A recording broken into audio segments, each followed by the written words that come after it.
जय हिंद दोस्तों। स्वागत है मेरे नए वीडियो में।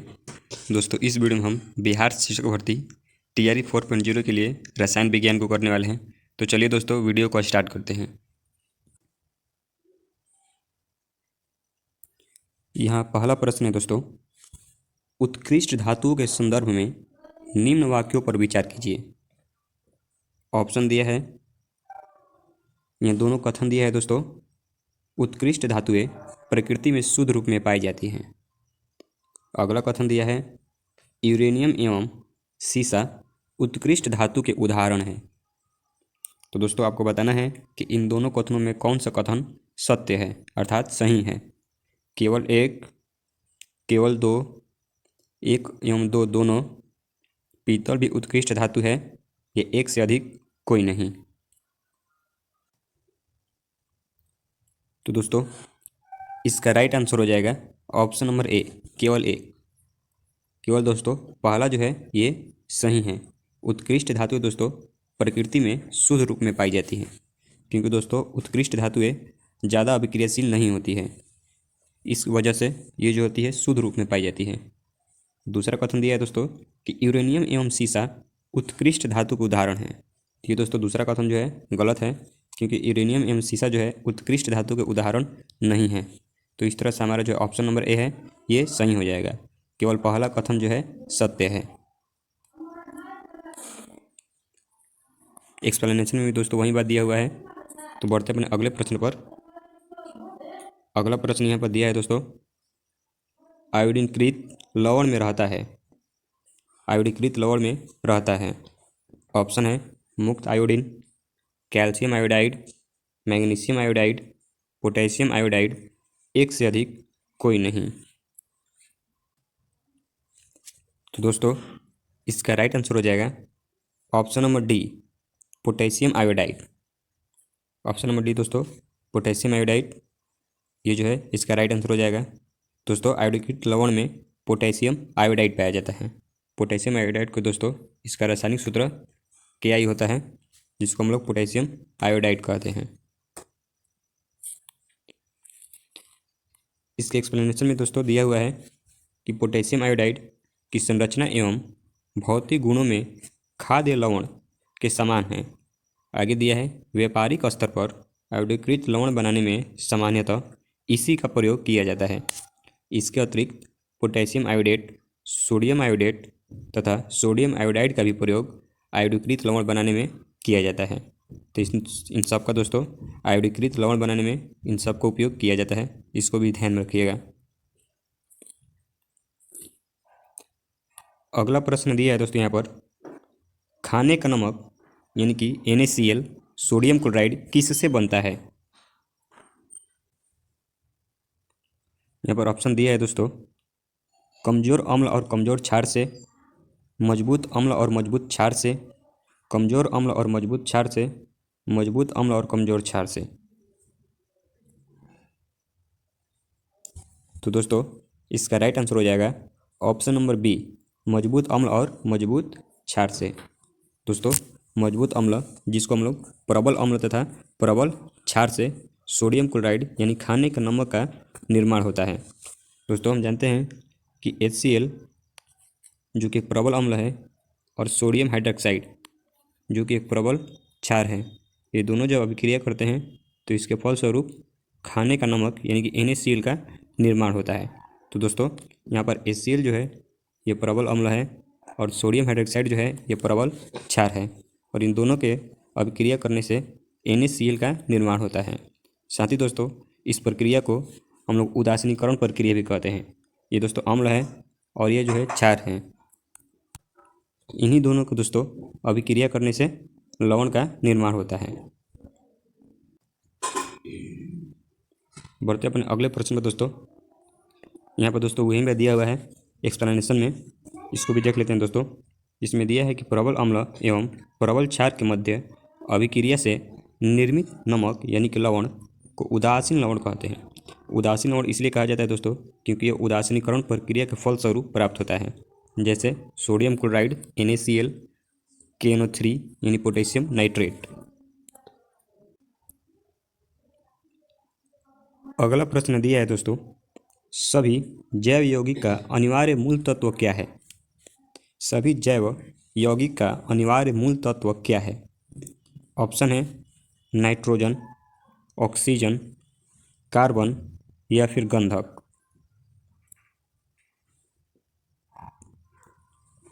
तो दोस्तों इसका राइट आंसर हो जाएगा ऑप्शन नंबर सी, कार्बन। दोस्तों सभी जैव यौगिक का अनिवार्य मूल तत्व कार्बन होता है। दोस्तों कार्बन में श्रृंखलन गुण होता है, जिसके कारण यह लंबी लंबी संरचनाएं निर्मित करता है। इसको भी ध्यान में रखिए दोस्तों, कार्बन में एक श्रृंखलन गुण होता है। कार्बन में दोस्तों श्रृंखलन गुण होता है, जिसकी वजह से यह लंबी संरचनाओं का निर्माण करता है। श्रृंखलन गुण को दोस्तों इंग्लिश में किटिनेशन गुण भी कहते हैं।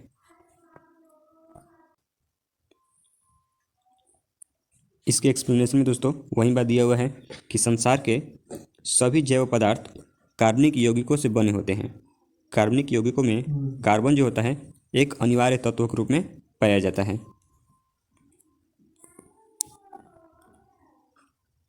अगला प्रश्न दिया है, ऑक्सीजन अनुपस्थित होती है केरोसिन में, कांच में, मिट्टी में, सीमेंट में, एक से अधिक कोई नहीं। तो दोस्तों इसका राइट आंसर हो जाएगा ऑप्शन नंबर ए, केरोसिन। दोस्तों केरोसिन में ऑक्सीजन अनुपस्थित रहता है, अर्थात केरोसिन में ऑक्सीजन नहीं होता है। इसी वजह से दोस्तों श्वेत फास्फोरस को केरोसिन में डुबोकर रखा जाता है। इसको भी ध्यान में रखिएगा। इसके एक्सप्लेनेशन में दोस्तों दिया हुआ है कि केरोसिन में ऑक्सीजन अनुपस्थित होती है, अर्थात ऑक्सीजन नहीं होती है। रासायनिक रूप से केरोसिन अर्थात मिट्टी का तेल हाइड्रोकार्बन का एक मिश्रण होता है। दोस्तों केरोसिन तेल जो होता है यह हाइड्रोकार्बन का एक मिश्रण होता है। साथ ही दोस्तों यह हम जानते हैं कि जो हाइड्रोकार्बन होता है वह केवल कार्बन तथा हाइड्रोजन की यौगिक होता है। इसको भी ध्यान रखिएगा। अगला प्रश्न दिया है, सिगरेट लाइटर में कौन सी गैस प्रयुक्त होती है? ऑप्शन है ब्यूटेन, मीथेन, प्रोपेन, रेडॉन। तो दोस्तों इसका राइट आंसर हो जाएगा ऑप्शन नंबर ए, ब्यूटेन। दोस्तों ब्यूटेन जो है इसका राइट आंसर हो जाएगा। सिगरेट लाइटर में दोस्तों ब्यूटेन गैस का उपयोग किया जाता है। साथ ही दोस्तों जो हम लोग अपने घरों में एलपीजी गैस का प्रयोग करते हैं उसमें भी मुख्य घटक के रूप में ब्यूटेन ही होता है। ब्यूटेन दोस्तों जो हम एलपीजी यूज करते हैं उसमें भी मुख्य घटक के रूप में ब्यूटेन और प्रोपेन उपस्थित रहता है। साथ ही दोस्तों सिगरेट लाइटर में हमारा ब्यूटेन जो है राइट आंसर हो जाएगा, जिसका रासायनिक सूत्र C4H10 होता है। इसको ध्यान रखिएगा, इसका रासायनिक सूत्र C4H10 होता है। जबकि दोस्तों बायोगैस के बारे में बात करें तो बायोगैस का मुख्य घटक मीथेन होता है। इसके एक्सप्लेनेशन को देख लेते हैं दोस्तों। इसके एक्सप्लेनेशन में दोस्तों दिया हुआ है कि ब्यूटेन जो होता है एक ज्वलनशील हाइड्रोकार्बन होता है, जिसका आणविक सूत्र C4H10 होता है। इसका उपयोग सिगरेट लाइटर में किया जाता है। साथ ही दोस्तों ऊपर में मैंने बताया कि एलपीजी गैस जिसका प्रयोग हम लोग अपने घरों में करते हैं उसमें भी मुख्य घटक के रूप में ब्यूटेन और प्रोपेन होता है। इसको भी आप ध्यान में रखिएगा। अगला प्रश्न है दोस्तों, निम्नलिखित में से कौन सी तरलीकृत पेट्रोलियम गैस का प्रमुख घटक है? ऑप्शन है मीथेन, इथेन, प्रोपेन, ब्यूटेन, एक से अधिक कोई नहीं। तो दोस्तों इसका राइट आंसर हो जाएगा ऑप्शन नंबर ई, एक से अधिक। दोस्तों तरलीकृत पेट्रोलियम गैस को शॉर्टकट में एलपीजी कहा जाता है। इसको ध्यान रखिए दोस्तों, तरलीकृत पेट्रोलियम गैस को शॉर्टकट में एलपीजी अर्थात लिक्विफाइड पेट्रोलियम गैस कहा जाता है। इसका मैंने ऊपर में बताया दोस्तों, इसमें मुख्य रूप से ब्यूटेन और प्रोपेन ये दोनों रहते हैं। तो इस वजह से दोस्तों इसका आंसर एक से अधिक हो जाएगा। इसमें मुख्य रूप से ब्यूटेन और प्रोपेन होते हैं। इसके एक्सप्लेनेशन को देख लेते हैं दोस्तों। इसमें दिया है कि तरलीकृत पेट्रोलियम गैस यानी कि एलपीजी के मुख्य घटक के रूप में ब्यूटेन लगभग 65% और प्रोपेन लगभग 35% होता है। अर्थात सबसे ज़्यादा दोस्तों ब्यूटेन होता है और उसके बाद उसमें प्रोपेन रहता है। तो ये दोनों जो है मुख्य घटक के रूप में रहते हैं। इसमें अन्य हाइड्रोकार्बन जैसे इथेन भी अल्प मात्रा में हो सकते हैं। तो दोस्तों इसमें इथेन भी अल्प मात्रा में रहता है, लेकिन मुख्य घटक के रूप में ब्यूटेन और प्रोपेन रहते हैं। अगला प्रश्न दिया है दोस्तों यहाँ पर, प्राकृतिक रबर किसका बहुलक है? प्राकृतिक रबर दोस्तों किसका बहुलक है? ऑप्शन है आइसोप्रीन का, अस्टाइरिन का, विनाइल एसीटेट का, प्रोपीन का। एक से अधिक कोई नहीं। तो दोस्तों इसका राइट आंसर हो जाएगा ऑप्शन नंबर ए, आइसोप्रीन का। दोस्तों प्राकृतिक रबर जो होता है आइसोप्रीन का बहुलक होता है। कई आइसोप्रीन दोस्तों मिलकर प्राकृतिक रबर का निर्माण करते हैं। साथ ही दोस्तों यहाँ पर साइड में इसका आंसर दिया रहता है, लेकिन मैं हर वीडियो में आपको कहता हूँ कि आप हर एक प्रश्न का आंसर खुद से करने का प्रयास कीजिए ताकि आप सबका अभ्यास हो सके। इसके एक्सप्लेनेशन को दोस्तों देख लेते हैं। इसमें दिया हुआ है बहुलीकरण वह प्रक्रिया है जिसमें एक ही प्रकार के एक से अधिक अणु आपस में जुड़कर कोई अधिक अणुभार वाला बड़ा अणु बनाते हैं। इसी को दोस्तों बहुलीकरण कहते हैं, जिसमें किसी एक ही प्रकार का अणु जो है वो अधिक संख्या में जुड़कर एक बड़े अणुभार वाले अणु का निर्माण करते हैं। इसी को दोस्तों बहुलीकरण कहा जाता है।